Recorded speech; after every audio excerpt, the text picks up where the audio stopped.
Hello and welcome to my channel. Today we're here to talk about the newest episode of Insecure, that is season 3 episode 2, Familiar Like.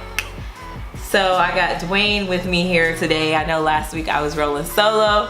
You know, we'll probably alternate. He probably won't be on all of them, but maybe he will, who knows. But this one he was like, yeah, he'll talk about this. Okay, so quick recap of this episode, I guess. This episode I really felt was insecure. You know, Insecure, it's always showing all the insecurities of all the different characters, which I love. This one was kind of focusing a lot on Daniel's insecurities, but it was pretty much an episode full of just Issa and Daniel. Like from the jump, when it starts off, Issa's over there, she's looking for apartments, trying to figure out what she can afford. She's like getting denied, she has bad credit, and she's at We Got Y'all on their time looking for apartment stuff. And you know, she hits up Daniel like, hey, you know, I haven't seen you, just check in like if you're alive. And he kind of hits it with the curve, shuts that down quick. And we're kind of seeing her trying to figure out like what she's gonna do. What I did think was interesting was right after that scene, I just have to talk about this because We Got Y'all. We Got Y'all was my life. Like, I worked at a place where, I'm not gonna say where, but it was a non-profit, and literally it was pretty much 99.9% white and specks of other. Like, I thought it was funny when they're later in the show when Issa's boss was trying to defend, like, no, we got what your girl, and they couldn't even figure out what she was. That's basically what would happen. And it's like, you remember that situation where I showed you that picture? Yeah. Like, it's like pretty much the same thing with like the white hand, and I just describe the picture then. So it was, okay, that's what it was. Yeah, it was like a white hand reaching out to help a little black kid. But it was a photo. Yeah, it was an actual photo, and it was like really big, and it wasn't right by my desk because my desk was kind of off, but I would have to see it every day, and I'm just like, I told her to tell him to take it down. But like Issa, I'm like, I don't want to be that angry black. Ooh, I'm black and I'm angry woman, you know. And it was like kind of like you're going against 99% white people. Like, what are you? Just do your thing and get out. It's kind of how I felt. And it's not like it was a logo either. It's kind of different when it's a logo and you're losing business as opposed to it's just a picture in your office. Yeah, but it kind of reflected the culture. But that's besides the point. I felt like this episode was kind of like Daniel. I mean, focus on Issa too on that, but kind of Daniel figuring out like almost at this turning point of what is he doing. Yeah, and the weird thing about that for me was I thought he was already established based on the other episodes, because he always seemed to, the way they portrayed him is he always had his stuff together. But I think they also alluded to the fact that he was selling weed before, so maybe that's how he had his stuff together before. He was doing that to stay afloat, and now he's trying to go legit, I guess. Yeah. And so. Yeah, who knows what it is. And I don't know if he's trying to go legit. I feel like at least he has his place. But it is interesting. I mean, we can only go by what the show says. It said, he said, I don't do that no more. We don't know how long. Yeah, we don't know how long. But it'll be interesting to see with that. And it's also interesting to see because it's like Issa, I want her to work on, I'm so glad she's good at encouraging niggas, but I need her to work on her. Like, I'm glad that she is the guy's hype man. Like, she was hyping Lawrence up. We didn't really get to see that. That might be her one redeeming quality she has. That she has she's zero supported. redeeming qualities outside of maybe being Whoa. a nice looking person. I don't see any redeeming qualities. You can't name one. And if y'all can name them in the comments, let me know. And then so the next time I come on, and I'll let you know why that's not true. I can name some. All right, go ahead. One, you know, she's awkward like me. I think that's a very redeeming quality. I think it makes her unique. I like her style. Oh yeah, you said not the way she looks. Outside of the way she looks, I think I think she's funny. I think she's encouraging. I think that she was supporting the dude living at her house for how long? The awkwardness can be likable, but in redeeming, I mean useful or positive, because the way her awkwardness is in the show, it doesn't come across as useful. It comes out as a detriment to her, to me. I mean, I guess to me that's like, my life is so similar to that and those awkward experiences. Yeah, I but think you Nick's have like redeeming qualities. Yeah, I think she does too. What, name them? I said that she's encouraging. I said that she is funny. She's good at music. I think that's one thing. Like, oh, we're jumping all over the place. Okay, so let's go back into the scheme of things. You might be right about the funny. I'll give you funny. Yeah, she makes you laugh, and I think she's down for the punches. Like, clearly she has no problem rolling with dudes when they're at their bottom. Like, cause like it's like, well, she's at her bottom too. She's literally homeless. But you know what I'm saying? Like, I don't know if I could support someone living with me for years and being jobless. I don't think I could do that. So, like you say, redeeming qualities. I was for like a year, I think. Yeah, and you had your own apartment. Yeah. Yeah. So, exactly. I don't think I could financially support someone at my place for like that long who's literally sitting on the couch watching reality shows. I don't know if I could do that. So that's a redeeming quality, even though she ended up cheating. But still. Took her some years to get to that point. How do we know that? We don't have a... No, that was her first time cheating. Wait, you think she... Come on, bruh. We don't have a historical Now we're context. going into season The only one. context we have is what she's done. We She's are on terrible season 3. Yeah. She cheated 2 seasons ago. Right, but that's present through now. We don't have a going back behind their relationship. Like, we can't go in the past of their relationship before. But they talked about it on that show. But anyways, okay, this is besides the I don't trust what she said. I would say she's a hard worker because she's doing She's not Lyft. a hard worker. She got demoted at her job. She already said she has like a 2.4 Lyft rating. It was 3.6. 3.6 Lyft rating. She Okay. rode on by the kids all the time. Okay, that has nothing to do. Okay, time out. Let's go back to Her redeeming quality in terms of that type of stuff is that... No, not even that. I was going to say something about racism, but she didn't want to say nothing to the principal. She didn't want to say nothing at the meeting. Okay, Dwayne. She just like, what did she do? Dwayne, let's not. Huh? Let's not. I don't know. Okay, let's talk about the episode. All right. Those are good points, though.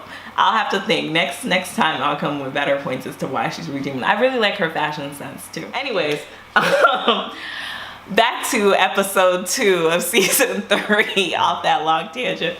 I was talking about when she was trying to get her credit, like get advice. Yeah. I like that. I like that scene because her homegirl was trying to basically help her on how she could possibly get approved. Like, look, like your budget sucks.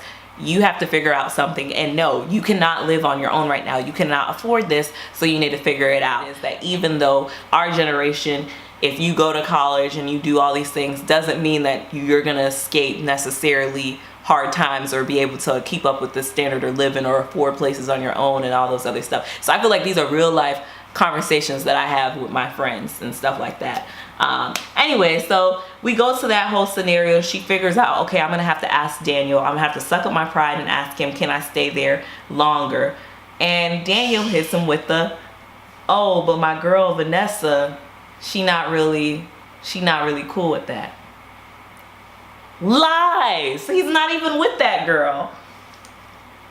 Yeah, but I don't think he owes it to her, but I think he was doing it to protect himself because he's falling for her. Like, he doesn't want to be... Who wants to be in a house living with someone you're, like, in love with? I don't know if they're in love. Not in love, strong. He has some serious feelings for her. I think that's clear. Or dependency. He wants a girlfriend. Did you not see how he was trying to wife Vanessa up? Technically, he was at her place for 3 days. So we have a scene where he's with Vanessa at her apartment.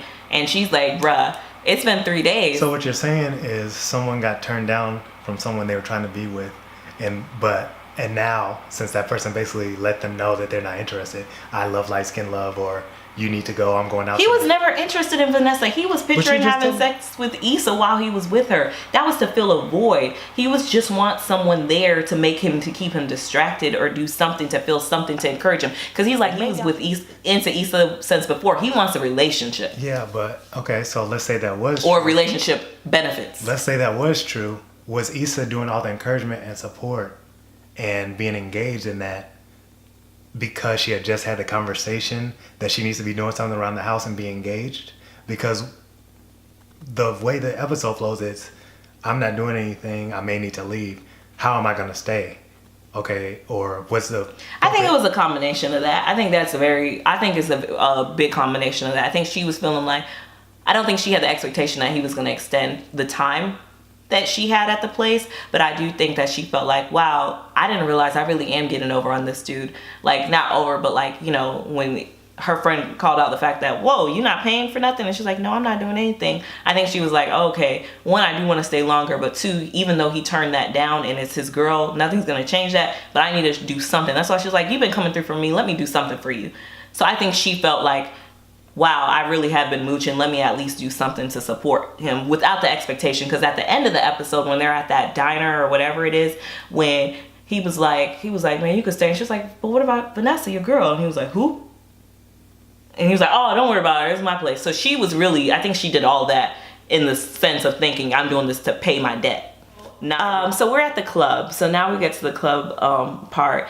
And it's interesting because, you know, Issa agrees to go with Daniel out there to be her wing, or his wingman, which I thought was really nice of her. And we're in line, and, you know, he's doing his big shot thing, like, you know, it's Daniel King or whatever, and he's not on the list. So that's when one of their homeboys, I forget what his name was, but someone from back in the day, another producer who apparently is doing well for himself, like he's producing for, is it YG or somebody, and is like, no, I got y'all. And you can tell Daniel's like super hesitant. He doesn't really want to, I don't know if it's a pride thing or if it's a embarrassment thing. He kind of doesn't want to get in, but he's like, yeah, come on, let's go, thank you. And even when they get inside the club, he's like, yeah, y'all should come by my table later. And Daniel's like, oh no, we got a table. Yeah, we'll swing by. And it's like, y'all don't have a table. Like, I don't know. It's just, it's interesting to see Daniel in this element, because kind of like what you were saying before they kind of make it seem like he's, I'm not saying he's like a big shot, but like he's. Yeah, he calls shots at least, or does, you know, his own thing.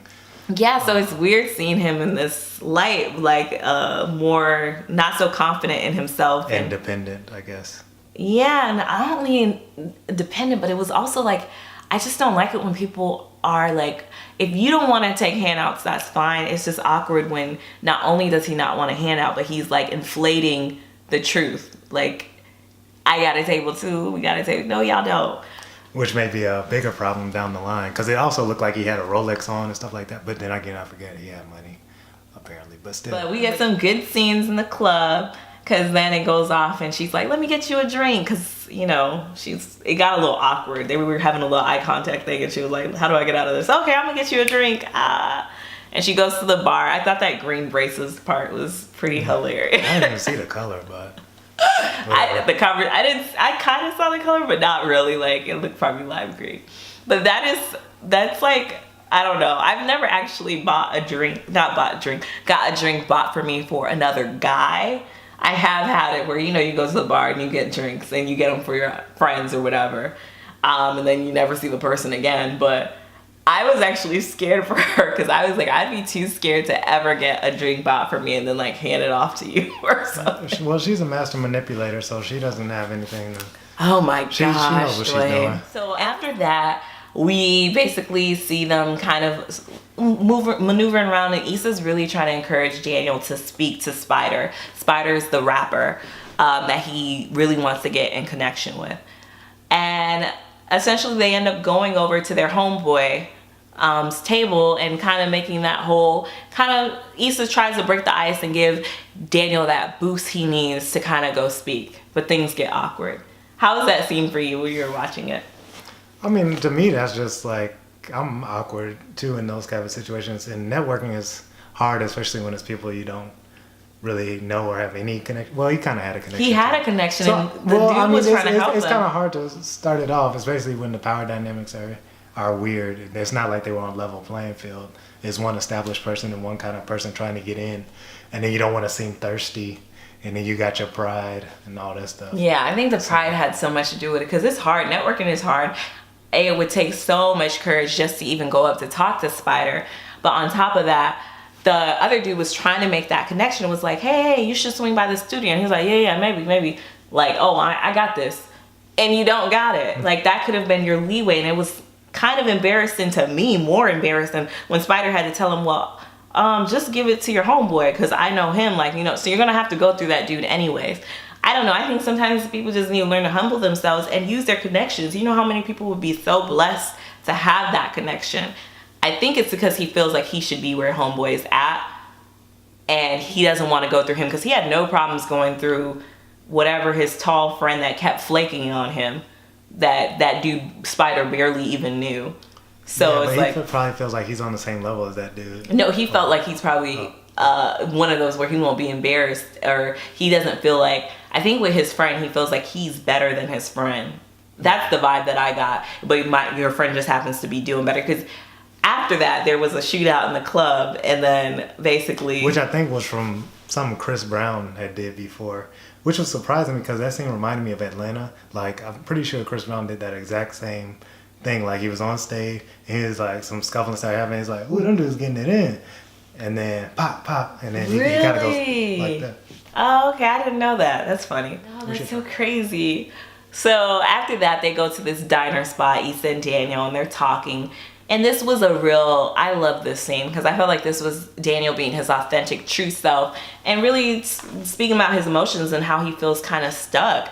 Like, he's like, man, I'm too old for this. I should be further along than this. I didn't like the shade that he threw at his homeboy, because he said something like, yeah, you know, whatchamacallit got famous, but I got better, or something like that. And he said no shade when it was all shade. I guess I just didn't like that aspect of Daniel's character. I just think people like that, you're never going to get ahead like that with that mentality. Maybe it was just a moment of it. It was multiple moments. Maybe it was just a moment, as in periods in his life. This period in his life. But I think Issa was really good at encouraging him and saying, hey, like, this doesn't even have to be a competition thing between y'all. Why don't you, like, try to work with him and then, you know, see from there. Also, it was really telling because, you know, he's like, if I would have died tonight or got shot tonight, what would they have said? Like, SoundCloud producer. And I was like, dang, you know, that's really sad. But then Issa was like, what would they say about me? A Lyft driver? And I felt bad because that was the first time when I realized she's been encouraging this dude all night. What are you doing, Issa? And she's like, I haven't even figured out my passion. And I'm like, I hope she figures it out, because I think she has a touch in the music hand. Like, she has a good ear. She could probably maybe manage or do something along those lines. I don't know, A&R something in the music field. And I feel like We Got Y'all isn't it. I hope this season helps her to explore outside of that and her to figure out what her passion is. And clearly she likes music, where she's doing all those freestyles and she has that creativity, but I feel like she just goes with whatever. Because even, we didn't even talk about this, but when she, afterwards, when they leave the diner, when she gets that text about the property management, I'm like, she smiles about it, and part of me is like, that's good because you have a place to stay and maybe you can focus on that, but I hope you figure out what you want to do with yourself. I say all this like I have my life figured out, but you know, because I feel like she just encourages these dudes. And where's Lawrence at? I don't know. Lawrence probably doing his techie thing. Whoop whoop, probably done took off. Who knows what happened? And she's like supporting these Negroes to do them, which is great.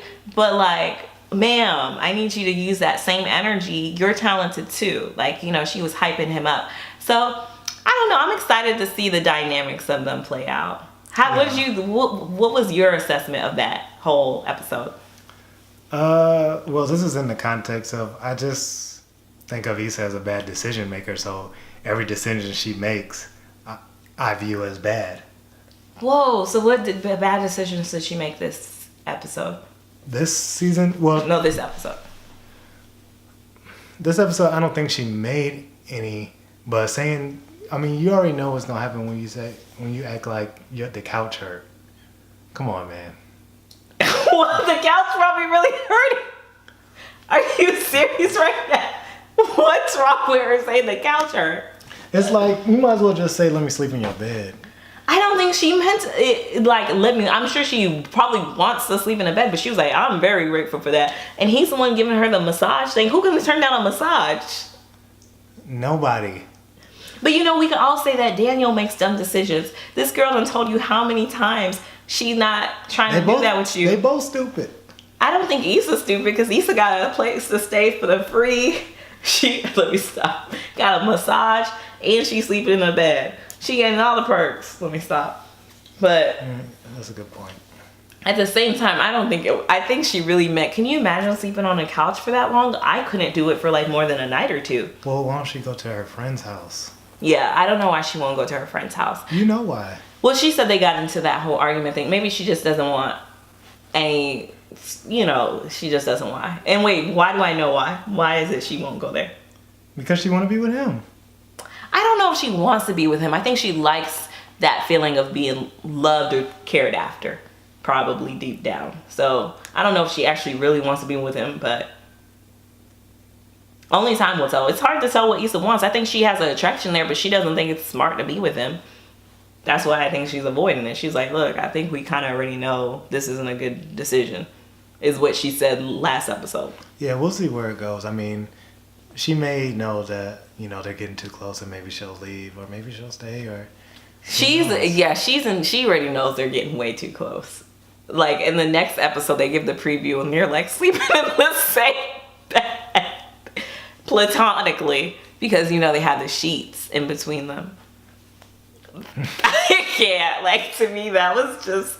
I don't know who's at fault in that situation, but I can't wait to see next episode. Anyway, so what were your thoughts about this episode? Comment below and let us know. I feel all in all, for me, it was a great episode. I really liked the vibe of it. I liked the getting to know Daniel better. I didn't expect to want to get to know Daniel better. So that's some good writing and directing. I thought it was okay. I think the season's moving kind of too slow for me right now. But I can tell it's like a build-up. Just we'll see what happens. All right, well, thank you guys for watching Love and Light, and let us know your thoughts or your predictions below. Also, do you feel like Issa has any redeeming qualities? Please, we need help. Put them in the comment sections below so we can let Dwayne know that Issa's not all bad. She has some good stuff to her. All right, I'll see y'all in the next one. Bye.